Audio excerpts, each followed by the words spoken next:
É preciso coragem para buscar e conquistar algo melhor para você e para a sua família. O que eu vou te contar nesse vídeo provavelmente vai te chocar.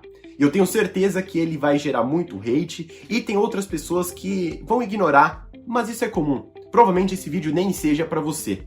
Mas se você é corajoso e está disposto a sair dessa zona de conforto para buscar algo melhor, entender que há outras oportunidades no mercado, além do Brasil, esse vídeo é justamente para você.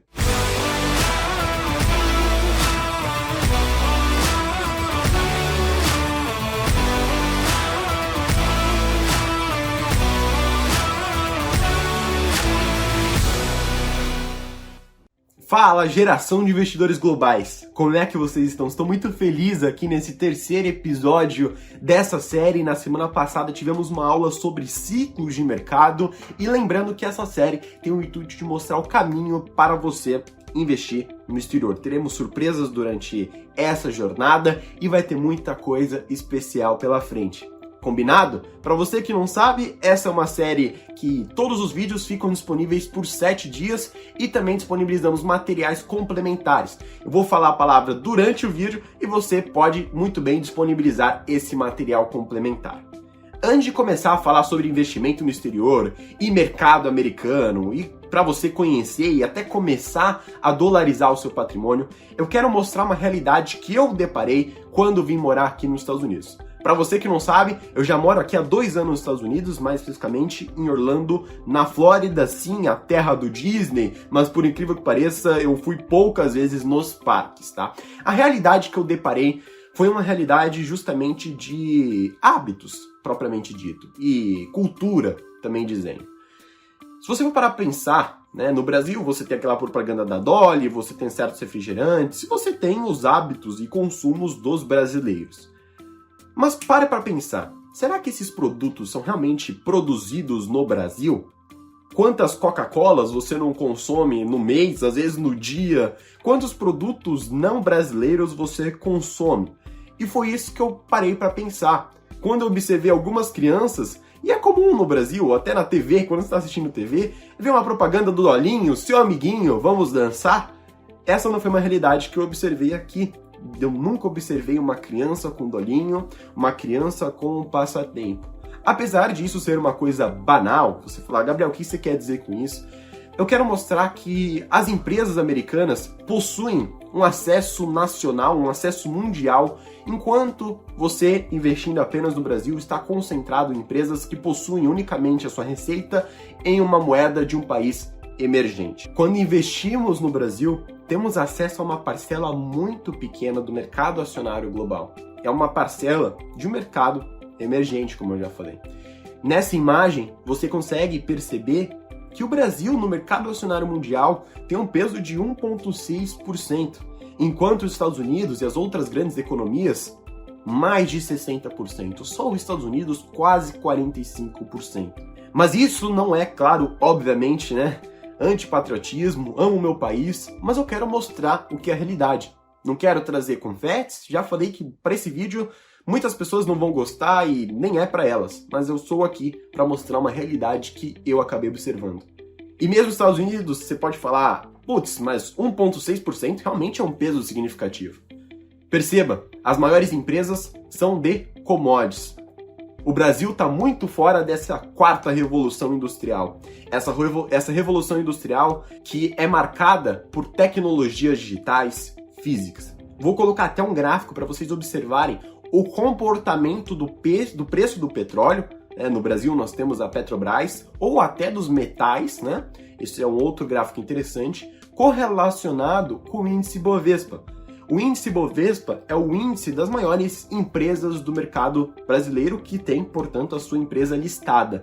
Você consegue observar um comportamento muito parecido. E como eu já falei, não é uma crítica, mas sim o que é realmente e é algo que nós temos que pensar. Se realmente queremos depositar o futuro da nossa família e o nosso futuro, caso você não tenha família, em um país único e em grande maioria de commodities.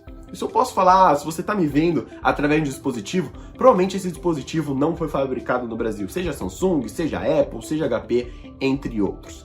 Então, Gabriel, como é que é o investimento no exterior? Ele é muito diferente, como funciona e como eu posso fazer isso. Uma coisa e uma frase que eu gosto de deixar sempre bem claro, né?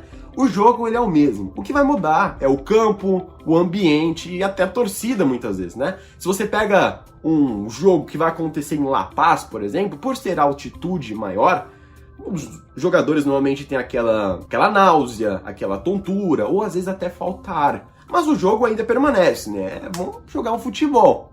Claro que o ambiente e o cenário acabam mudando. É o mesmo caso quando nós falamos de investimento no exterior.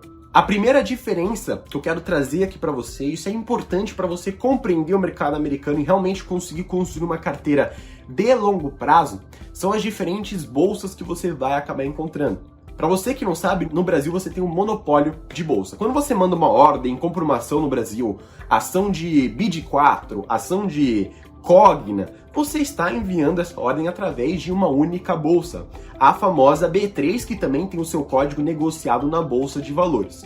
Aqui nos Estados Unidos é um livre mercado, tem ampla concorrência, por exemplo, as 4 principais, a Global Market, a New York Exchange, a Bolsa de Chicago também e a Nasdaq. Então, quando você envia uma ordem, você pode estar enviando através da Nasdaq, você pode estar enviando através da Bolsa de Nova York, e claro que isso afeta sim o processo de custódia e o processo de liquidação das ações. A segunda principal diferença, isso aqui é até óbvio, né? Porque tu vai estar mandando dinheiro pro exterior, cara, você vai estar rompendo uma barreira. E eu sei que isso é difícil, isso exige um pouco mais de coragem, porque vem aquela angústia que eu tenho sempre quando eu envio meu dinheiro. Será que o dinheiro vai chegar mesmo? Será que ele vai ir pra conta? Será que não vai sumir no meio do caminho? Ou será que é legal? Para ser legal, nós precisamos utilizar uma corretora de câmbio ou, o que era mais comum, uma instituição financeira. Eu aconselho uma corretora de câmbio por conta das menores taxas. Você paga, por exemplo, na Remessa Online, que é a nossa parceira, 1,3% por remessa, além do IOF, que caso você envie para uma corretora, é 0,38%. Então, se você já tem um pouco mais de conhecimento e quer começar, você pode utilizar o nosso cupom Canal do Market e receber desconto nas suas remessas para o exterior. Nós não iremos fazer um TED para a corretora americana diretamente. Digamos que você abriu conta na Avenue, por exemplo, digamos que você abriu conta na Charles Schwab, que é uma corretora, a maior corretora aqui dos Estados Unidos. Você não faz um TED diretamente, você faz um SWIFT, tá? Você faz um TED para essa corretora de câmbio, no caso o Remessa Online, e o Remessa Online faz a transferência da moeda para você diretamente na sua corretora. Esse processo normalmente leva 3 dias no máximo. A terceira diferença que eu quero comentar, teremos mais 2 ou 3 aí, é justamente sobre o imposto de renda. Óbvio que você estará investindo em outra moeda, numa outra economia, e isso exige sim um pouco mais de responsabilidade. Mas você está rompendo uma barreira super importante para a sua vida financeira. Para você que não sabe, no exterior você tem uma isenção de R$35 mil para vendas. Então, se você vender abaixo disso, não é preciso pagar imposto para as ações, REITs e até os ETFs. Aquela isenção de R$20 mil que você tem no Brasil é aumentada para R$35 mil quando nós falamos de investimento no exterior. Você precisa também ter um controle maior sobre os ativos que você comprou provenientes do real e ativos que você comprou utilizando dólares. Quando você investe, por exemplo, num ETF, você vai receber dividendos trimestralmente e é necessário um controle para saber, eu comprei esse ETF ou essa ação com dólares. Portanto, a parte de declaração será um pouco diferente nesse quesito. Mas e, Gabriel, os dividendos, como é que funciona? Os dividendos nos Estados Unidos eles são taxados em 30% na fonte. Portanto, quando você está investindo no exterior, você precisaria pagar 27,5% no máximo, caso você venha a receber esses dividendos. Como eles são taxados em 30% no exterior, há uma compensação desse imposto já pago, então você não precisa pagar, mas isso não isenta você de fazer a sua declaração, que será necessário utilizar o programa Carnê-Leão. A quarta diferença que eu quero comentar aqui com vocês é justamente as diversas bolsas, mas quantas ações, né? Diversas ações e ações multinacionais, que tem receita em real, que tem receita na libra esterlina, que tem receita em peso argentino em muitos casos até o McDonald's, né? Vocês já viram as propagandas lá na Argentina do McDonald's, tem no Brasil, tem em diversos países do mundo, inclusive fica uma recomendação de uma série, 101 Histories, ou História 101 no Brasil, não sei como foi traduzido, mas ele tem um episódio justamente falando sobre esse crescimento do fast food. Muito interessante, fica aqui o meu conselho. Se você viu, depois manda uma mensagem lá no meu Instagram, o que você achou. Acho que dá uma discussão bem legal, tá? Então só para você ter uma ideia, na Bolsa de Nova York nós temos mais de 2.300 empresas listadas, né? Aí já, não sei se passa, mas talvez já passe aí as empresas listadas no Brasil. 13.300 empresas listadas na Bolsa da Nasdaq, a bolsa conhecida como a Bolsa de Tecnologia, inclusive a XP foi listada na Nasdaq, e mais de 10 mil empresas negociadas na Pink Sheets, que são as small caps aqui dos Estados Unidos, as empresas menores, e fora as outras bolsas que eu acabei comentando, como a Bolsa de Chicago, mas a Bolsa de Chicago também é mais para derivativos e outros fins, mas a Global Markets também acaba englobando algumas empresas listadas no exterior. E por que multinacionais, Gabriel? Eu vou trazer um estudo aqui para vocês, e nesse estudo você consegue observar que quase 43% da receita das maiores empresas dos Estados Unidos, as maiores empresas, quando eu falo isso, são as 500 maiores, e elas são listadas, tem um índice que engloba as 500 maiores empresas dos Estados Unidos, conhecido como o S&P 500, e esse estudo ele mostra que 43% da receita das 500 maiores empresas provém de outras moedas que não seja o dólar. Então você consegue ver que esse dado ele vem permanecendo, sendo constante desde o ano de 2008.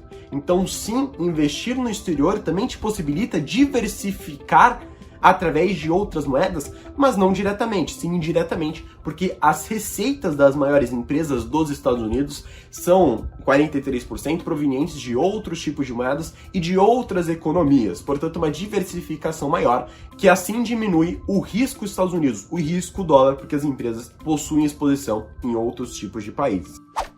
A quinta diferença, eu acho que essa é a mais importante para o brasileiro que viveu em períodos inflacionários e que não tinha esse costume de poupar e investir, mas isso por conta da moeda e de um governo, claro, ineficiente na parte de economia e como um todo. Não quero fazer juiz aí ou trazer pontos políticos, mas foi a nossa realidade. Para você ter uma ideia, 50 anos para trás, até agora, sofremos aí 2 impeachments, 6 períodos que a inflação acabou passando de 4 dígitos, renegociação no período do Sarney, foi justamente da poupança, como muitos de seus pais. Se você é mais velho, você também acabou presenciando. As moedas e o plano econômico foi trocado diversas vezes. Então essa foi a realidade que nós acabamos vivendo por um tempo. E essa realidade que para muitas pessoas fala, Gabriel, mas isso aí está muito longe, o real agora é uma nova economia.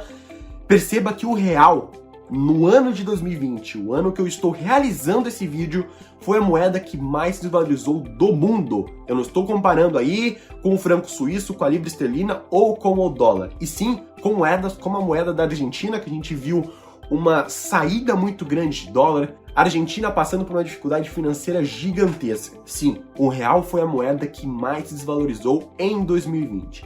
Isso não é só um menino falando, mas sim pesquisa e dados apresentando sobre essa desvalorização do real. Vou deixar até algumas notícias que eu acabei observando e caso você queira se aprofundar, me chama lá no Instagram que eu estarei disposto a te mostrar um pouco dessa realidade que não tem nada a ver sobre não ser patriota, mas sim sobre criar esse hábito de mostrar que há muito mais e que quando numa economia você tem mais poupadores e esses poupadores trazem mais investimentos, você tem um crescimento econômico muito acima da média. Eu não quero trazer sobre o crescimento da estrutura de capital e o FPP e como isso afeta a taxa de juros e como isso envolve o crescimento, mas eu poderia argumentar com você por muito tempo sobre essa importância de poupar, investir e, claro, caso você queira trazer esse dinheiro de volta no Brasil, isso enriqueceria muito mais uma economia do que criar esse debate e, portanto, não agir. A ideia desse vídeo era mostrar para você um pouco mais sobre o mercado americano e por que é importante você pensar não só nos Estados Unidos, mas investir em outras economias, ter um portfólio global. Hoje é tão mais fácil você ter acesso a outras empresas e ter acesso a outras economias, inclusive através da Interactive Brokers, você pode investir com outras moedas, que não faz muito sentido você estar 100% alocado em um único país. Eu não tenho só investimento nos Estados Unidos, eu tenho no Brasil e eu tenho em outras economias. Não é falar que Estados Unidos é melhor, mas sim que você, para conseguir não depender de terceiros, conseguir construir um futuro melhor para você e sua família, e não ter que pensar sobre grana e ter aquela preocupação, a importância de investir e construir um patrimônio global. Eu espero que você tenha gostado desse vídeo, é um pouco mais informativo para mostrar essa diferença. E na próxima semana, na quarta-feira, às 8 horas, horário de Brasília, teremos mais um episódio. Depois entraremos com escolha de ETFs, montagem de carteira. Para você que não viu, o da semana passada foi sobre ciclos de mercado. Eu falei como antecipar, muito conteúdo legal. E a palavra de hoje, a palavra-chave para liberar esse material complementar é liberdade. Colocando, você vai ter acesso a esse material. Eu vou deixar o link, caso você queira ler um pouco mais sobre essa pesquisa que eu compartilhei sobre a receita proveniente de outros países das empresas do S&P 500. Não se esqueça de deixar o seu like, se inscrever no canal e ficar atento aos outros episódios dessa série. Vai ter muito conteúdo legal, isso aqui de forma gratuita e um conteúdo também exclusivo para o nosso grupo do Telegram. Já fica o nosso convite aqui, clicando aqui embaixo você vai ter acesso e eu vejo você no próximo vídeo, na quarta, às 20 horas, horário de Brasília.